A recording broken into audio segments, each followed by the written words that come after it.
آج بھی بلوچی میں جو بلوچی لکھی جاتی ہے, جو املا استعمال کیا جاتا ہے, یا سب سے جو مستند رسم الخط ہے وہ سید ہاشمی کا ہی دیا ہوا ہے. اسی طرح ان کے لسانیات پر کیے ہوئے کام میں سب سے اہم کام جو ہے وہ سید گنج ہے. بلوچی تو بلوچی کا پہلا ڈکشنری سید ہاشمی کی کاوشوں سے, انہوں نے گلی گلی, بستی بستی, کوچہ بکوچہ, شہر بشہر لوگوں کے پاس جا کے بلوچی کے لفظیات جمع کیے, اور بلوچی ٹو بلوچی کا پہلا ڈکشنری انہوں نے مرتب کیا. اسی طرح اگر ہم تحقیق کے میدان میں دیکھیں تو سید ہاشمی کے جو تحقیقی کام ہیں وہ جو ہے سائنٹیفک اور معروضی صورت میں ہمیں ملتے ہیں. انہوں نے بلوچی زبان و ادب کی تاریخ معروضی صورت میں لکھی ہے. اس میں خاص طور پہ بلوچی زبان کے حوالے سے انہوں نے جو تحقیق کی ہے, بلوچی زبان کے قدامت کے حوالے سے جو انہوں نے رائے قائم کیے ہیں وہ آج بھی مستند مانے جاتے ہیں. آج بھی محقق جب بلوچی زبان کی قدامت کے حوالے سے کام کرتے ہیں تو سید ہاشمی کی بنیادی ریفرنس جو ہے کہلاتا ہے. اسی طرح انہوں نے بلوچی کلاسک شاعر ملا فاضل کو پہلی دفعہ انہوں نے ہی دریافت کیا, ان کے شعر یکجا کیے, ان کی زندگی اور ان کی شاعری پر جو انہوں نے مقدمہ لکھا ہے اس سے اندازہ ہوتا ہے کہ سید ہاشمی کی جو تنقیدی نگاہ ہے وہ خالصتاً مشرقی تنقیدی روایات سے متاثر نظر آتے ہیں. ان کا چکاسنگ جو ان کا تنقیدی کتاب ہے اس کے مطالعے سے اس میں جو مضامین شامل ہیں اس میں سے بھی پتہ چلتا ہے کہ سید ہاشمی نہ صرف ان کو اپنے دور, اپنے اثر کی شاعری فکشن پر گہری نگاہ تھی بلکہ ان پر وہ مستند رائے بھی دیتے تھے. دوسرا جو ان کا تخلیقی جو سفر ہے وہ بھی 2 حصوں پر مشتمل ہے. وہ ایک فکشن رائٹر تھے, بلکہ بلوچی میں جو پہلا افسانوی مجموعہ میرگند کے نام سے 69 میں جو سامنے آیا ہے وہ بھی سید ہاشمی کا ہی ہے. گو کہ اس کتاب میں تمام جو ہے تحریر افسانے کے زمرے میں نہیں آتے ہیں, لیکن اس میں جو چند ایسے تحریر شامل ہیں جو افسانے کے لوازمات پورے کرتے ہیں. بلوچی میں پہلا جو ہے ناول بھی سید ہاشمی کا ہی دیا ہوا ہے. یہ تجربہ انہوں نے ہی جو ہے کیا ہے. اس طرح دیکھا جائے تو جو وحید صاحب نے جو بنیاد گزار کا لفظ استعمال کیا تو ہم سمجھتے ہیں کہ بلوچی فکشن ہو, بلوچی میں نقد ہو, بلوچی لسانیات, بلوچی املا, بلوچی رسم الخط کی روایت کو قائم کرنا ہو, ان سب حوالوں سے سید ہاشمی ایک بنیاد گزار کے طور پر جانے جاتے ہیں. سید ہاشمی کا جو بنیادی پہچان ہے, پجار ہے, وہ ان کی شاعری ہے. سید ہاشمی جس زمانے میں شاعری کی طرف آتے ہیں تو بلوچی جدید شاعری کی ابتدا ہوتی ہے, اور بیشتر جو بلوچ شاعر 2 مکتبے فکر میں ہم ان کو بانٹ سکتے ہیں. ایک وہ جو یہاں کراچی میں رہ کر شاعری کر رہے ہوتے ہیں, دوسرا وہ جو بلوچستان یا کوئٹہ کے ہوتے ہیں.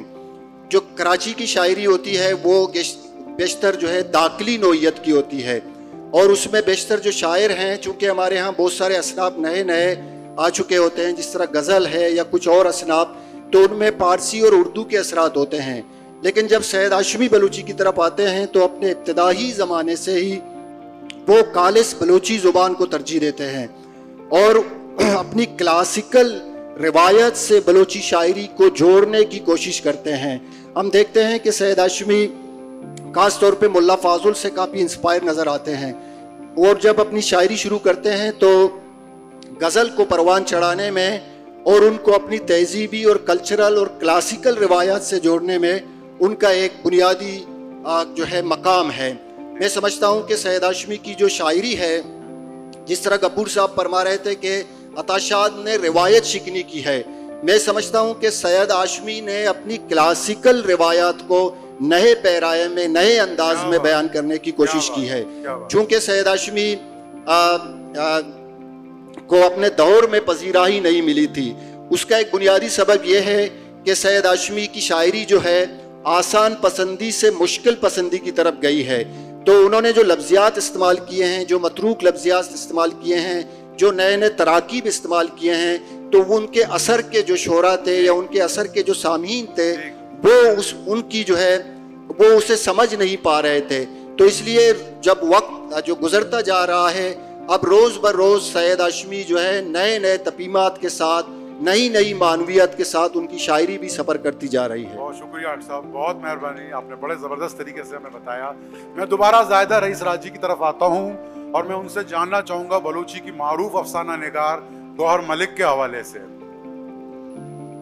بہت شکریہ وحید نور صاحب. مختصر کیجیے کہ ہمارے ٹائم میں پرچیاں آ رہی ہیں. گوہر ملک صاحبہ کے بارے میں میرے خیال سے معلومات میرے پاس بانو الدشتیاری کی نسبت زیادہ ہے، لیکن چونکہ یہاں پر پہلے سے ہی آرڈرز آ گئے ہیں کہ مختصر بات کروں تو تھوڑا سا ان کے بارے میں بتاؤں گی کہ وہ گوہر ملک صاحبہ گل خان نصیر کی بڑی بیٹی تھیں. ان کے ساتھ ایک بڑا مسئلہ یہ تھا کہ بچپن سے پولیو کے زد میں تھیں تو معذور تھی پیروں سے، لیکن ذہنی طور پر وہ بہت ایک متحرک، ایک دور اندیش، ایک فکر انگیز ان کا رویہ تھا. گوہر ملک صاحبہ نے جس دور میں نوشکی کے اندر وہ پیدا ہوئی تھیں 1938 میں، اس زمانے میں خواتین کی تعلیم پر پابندی تھی، معیوب سمجھا جاتا تھا. تو گل خان نصیر نے ان کی تعلیم کے لیے گھر پر ہی انتظام کیا تھا. ان کی تعلیم و تربیت چونکہ ایک بہت نامور باپ کے سائے میں ہوئی ہے، حالانکہ ان کے والد نے اپنی پوری زندگی جیل میں زیادہ گزاری ہے، گھر پہ بہت کم، لیکن جب وہ موجود ہوتے تو وہ ان کی براہ راست تربیت کرتے، جب موجود نہیں ہوتے تو اپنے خطوط کے ذریعے ان کی رہنمائی کرتے. بانو الدشتیاری نے نہ صرف خود تعلیم حاصل کی بلکہ اپنے اطراف میں اپنے خاندان کی تمام لڑکیوں کو، خواتین کو اپنے گھر پہ پڑھانے کا انتظام بھی کیا. ایک طرح سے دیکھا جائے تو نوشکی میں پہلا پرائمری اسکول انہوں نے ایک طرح سے اپنے گھر میں ہی شروع کر دیا، جو بعد میں یہی خواتین اسکولز کی پرنسپل بنی اور اسکولوں کی ٹیچرز بنی. یہ تو ان کا ایک فیز ہوا. اس کے علاوہ بانو الدشتیاری کی جو بلوچی میں پہچان ہے وہ ان کی افسانہ نویسی ہے. کیا بات؟ افسانہ نویسی میں بانو الدشتیاری کے بعد یعنی ہماری گوہر ملک صاحبہ کا سب سے زیادہ کنٹریبیوشن ہے. یہ بات نہیں ہے کہ انہوں نے صرف اور صرف افسانہ نویسی کی ہے، انہوں نے مضامین بھی لکھے ہیں، انہوں نے تحقیقی کام بھی کیا ہے، انہوں نے بچوں کی کہانیاں بھی لکھی ہیں، انہوں نے شاعری بھی کی ہے. لیکن بلوچی زبان و ادب میں ان کی پہچان افسانہ نویسی ہوئی ہے. انہوں نے بلوچ معاشرے کے کلچر کو ہائی لائٹ کیا ہے. انہوں نے ابتدا ترجمہ نگاری سے کی. 1956 میں انہوں نے نون میم دانش کے سفر نامے کافرستان سے ان کا ایک مضمون ظالمی نواب کے نام سے، وہاں پر ظالم سوداگر کے نام سے تھا، اس کا ترجمہ کیا بلوچی میں. اس کے بعد ایک کافی عرصے تک وہ ترجمہ نگاری کے ساتھ جڑی رہی. انہوں نے نون میم دانش کے علاوہ جبران خلیل کا ترجمہ کیا، انہوں نے ابرو صاحب کا ترجمہ کیا، انہوں نے شیخ سعدی کا ترجمہ کیا. اس کے علاوہ ان کی اپنی جو نمائندہ افسانے ہیں، جب آپ افسانہ نویسی میں آئی ہیں تو اس میں سنٹ ہیں، بلوچہ منا تیلانگ دات، بزرگ گوش دات، اس کے علاوہ کافی سارے افسانے موجود ہیں. ان کے تحقیقی کاموں میں بلوچی ثقافتی چیزیں بھی موجود ہیں. انہوں نے خواتین کی بیماری سے ریلیٹڈ جو گھریلو خواتین علاج کرتی تھیں اس کی ادویات کے حوالے سے بھی انہوں نے ایک طرح سے تحقیق کی ہے. تو میری نظر میں گوہر ملک کو مزید دریافت کرنا ضروری ہے. اچھا ایک چیز اور ہے، گوہر ملک کی تخلیقات کے تراجم بھی ہوئے ہیں. سنگت اکیڈمی اور ڈاکٹر شاہ محمد مری نے اس پر بہت کام کیا ہے. اسی طرح سے گوہر ملک کے کام میں ان کا جو تحقیقی کام ہے ان پر جو کیا گیا ہے وہ ڈاکٹر مجاہد بلوچ نے کیا ہے. سوری. تو ان کا کام ایک طرح سے بہت جامع کام ہے. آخر میں ان کی جو ڈیتھ ہو جاتی ہے، ان کی رحلت ہو جاتی ہے، وہ پھیپھڑوں کے کینسر میں مبتلا ہوتی ہیں اور ان کی ڈیتھ ہو جاتی ہے. میرے خیال سے میں مزید دوستوں کو موقع دوں زیادہ بہتر ہے. بہت شکریہ. اسحاق جان میں پتہ تھی نیم کا کہا ماں لوٹی کے تمہارا مولانا خیر محمد ندوی حوالے اچھے کموں کے عالم کام. مولانا خیر محمد ندوی ہمارے ایک بہت بڑے مذہبی اسکالر رہے ہیں، روشن خیال اسکالر رہے ہیں. اسحاق خاموش ہمیں بتائیں گے ان کے بارے میں. شکریہ وحید نور صاحب. بلا شبہ مولانا خیر محمد ندوی صاحب بلوچی کے بہت ہی اعلیٰ پائے کے محقق، مذہبی اسکالر اور مصنف تھے. اور ایک تسلسل، مطلب ہم ماضی کی طرف جائیں، ایک تسلسل ہے، اس تسلسل کو مولانا خیر محمد ندوی صاحب نے برقرار رکھا. مولانا